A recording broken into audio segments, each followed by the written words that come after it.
कोमल veg kitchen में आपका स्वागत है। आज हम लोग पनीर की स्पेशल डिश बनाएंगे जो कि है पनीर पसंदा। तो पनीर पसंदा को हम बिल्कुल रेस्टोरेंट स्टाइल में बनाएंगे जैसा कि रेस्टोरेंट में मिलता है। तो चलिए बिना समय गवाए पनीर पसंदा बनाना शुरू करते हैं। लेकिन उससे पहले अगर अभी तक आपने मेरे चैनल को सब्सक्राइब नहीं किया है तो प्लीज़ सब्सक्राइब करें।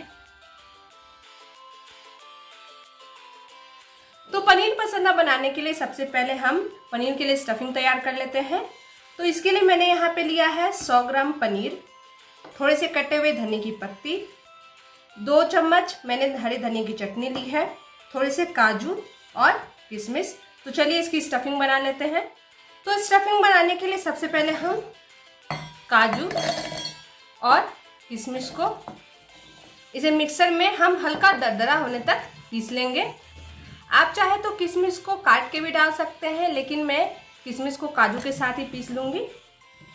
तो मैंने काजू और किशमिश को ये हल्का दरदरा मैंने पीस लिया है, ये आप देख सकते हैं। तो अब मैं इसे प्लेट में निकाल लेती हूँ।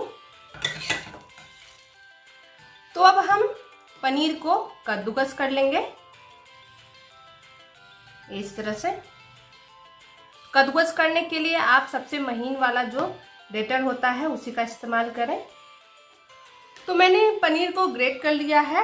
अब इस पनीर में काजू और किशमिश जो हमने इसे पीसा था वो डाल लेंगे, हरी चटनी डाल लेंगे और थोड़े से कटे हुए धनिया की पत्ती डाल लेंगे। अब इन सभी को हम पनीर के साथ अच्छे से मिक्स करेंगे इस तरह से। तो मैंने इसे अच्छे से मिक्स कर लिया है। तो अब हम इसे चलिए भर लेते हैं। तो मैंने पनीर पसंदा बनाने के लिए मैंने यहाँ पे 200 ग्राम पनीर लिया है जो इस तरह से स्क्वायर के शेप में है। तो अब इसे हम काट लेंगे। तो इसे हम इस तरह से बीच से 2 भाग में काट लेंगे। इसी तरह सारे पनीर को ये देखिए इस तरह से। तो पनीर को मैंने टुकड़ों में काट लिया है। मैंने इसे इस तरह का शेप दिया है, आप चाहे तो इसे स्क्वायर शेप भी दे सकते हैं। अब हम पनीर को इस तरह से इसके बीचों बीच इस तरह से काटेंगे इस तरह से, देखिए। तो मैंने इसे पूरा नहीं काटा है, बस इस तरह से बीच में इसे काट दिया है। तो इसी तरह हम पनीर को काट लेंगे।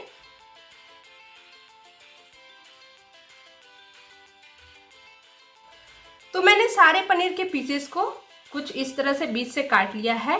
अब हम इसमें स्टफिंग को जो है वो भर लेंगे। तो इसके बीचों बीच जो है इस तरह स्टफिंग को डाल लें। अगर ये साइड से टूट भी जाती है तो कोई प्रॉब्लम नहीं है। ये देख सकते हैं आप, मैंने इसे भर लिया। अब बाकी सभी में भी स्टफिंग को मैं भर लेती हूँ। तो मैंने सभी पनीर के पीसेस में स्टफिंग को भर लिया है। तो चलिए अब हम इसे डीप फ्राई कर लेते हैं।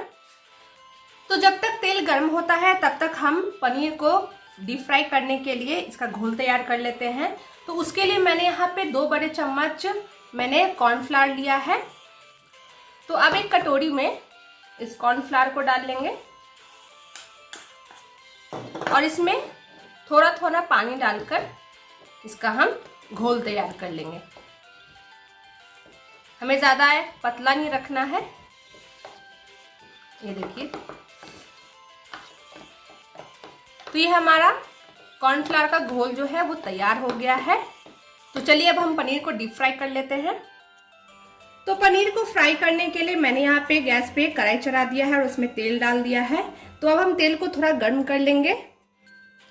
तो तेल हल्का गर्म हो चुका है। अब हमने जो पानी और अरारोट का घोल बनाया था, अब इस घोल में हम इस पनीर के टुकड़े को इस तरह से डालकर और इसे हम फ्राई कर लेंगे।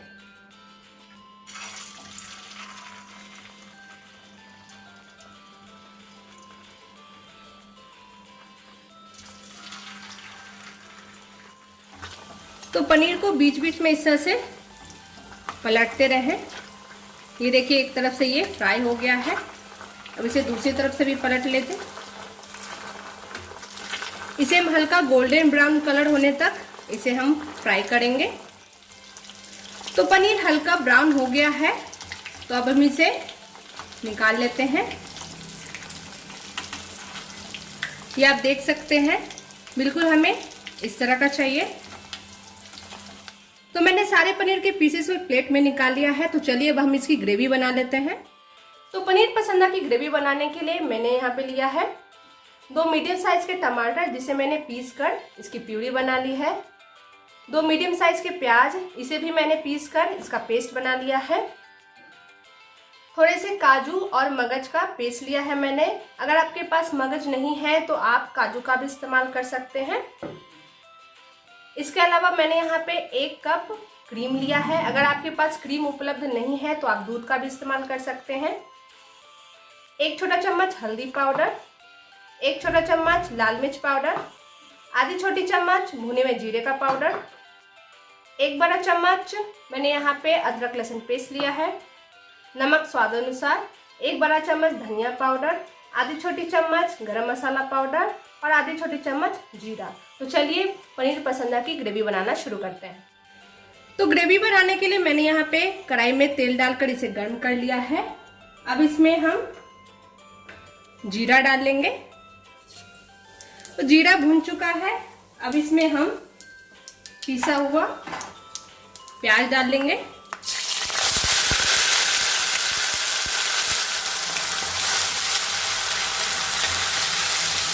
प्याज को हम हल्का ब्राउन होने तक इसे हम भूनेंगे।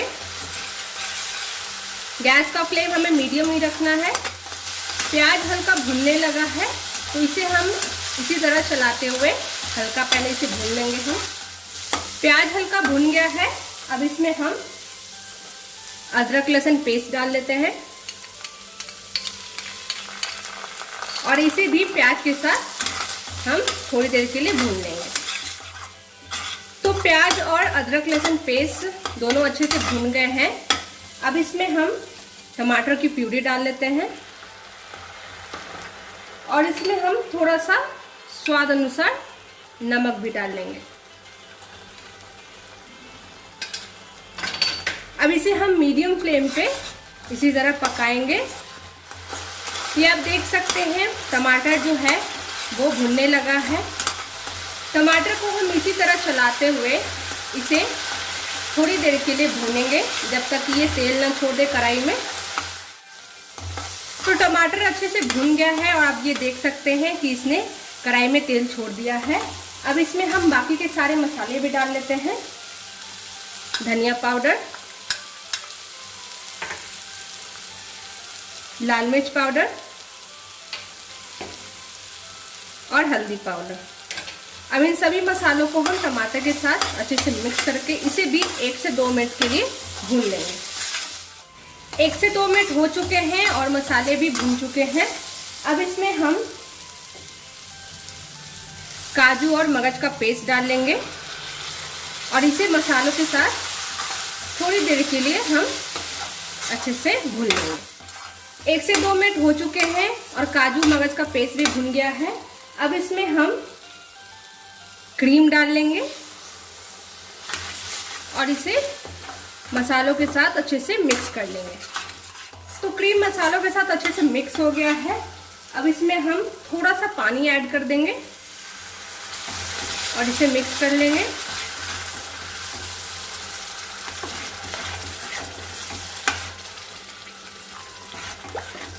पानी आप अपने अनुसार डाल सकते हैं। अब इसमें गरम मसाला पाउडर, भुने हुए जीरे का पाउडर और थोड़े से कटे हुए धनिया की पत्ती को डालकर इसे मिक्स कर लें। अब इसे हम 1 मिनट के लिए हल्का उबाल लेंगे और फिर हम इसमें पनीर के पीसेस डाल देंगे। 1 मिनट हो चुका है और ये ग्रेवी उबल चुकी है। अब इसमें हम पनीर के पीसेस डाल लेते हैं और गैस के फ्लेम को बंद कर देते हैं। और ये हमारी पनीर पसंदा की सब्जी बनकर तैयार है। ये आप देख सकते हैं बिल्कुल रेस्टोरेंट जैसी बनी है। तो अब मैं इसे एक प्लेट में निकाल लेती हूँ। तो पनीर पसंदा को मैंने एक प्लेट में निकाल लिया है और इसे मैंने कुछ धनिया की पत्ते के साथ सर्व किया है। तो मैं आपको इसे तोड़ के दिखाती हूँ। ये देखिए कितनी आसानी से टूट रहा है, ये देखिए। और इसके अंदर की स्टफिंग भी जो है वो बिल्कुल अच्छे से भरी हुई है। तो दोस्तों आप इस रेसिपी को अपने घर पर ज़रूर ट्राई करें और मुझे कमेंट बॉक्स में लिखकर ज़रूर बताएं कि आपको रेसिपी कैसी लगी है। और हाँ, अभी तक आपने मेरे चैनल को सब्सक्राइब नहीं किया है तो प्लीज़ सब्सक्राइब करें।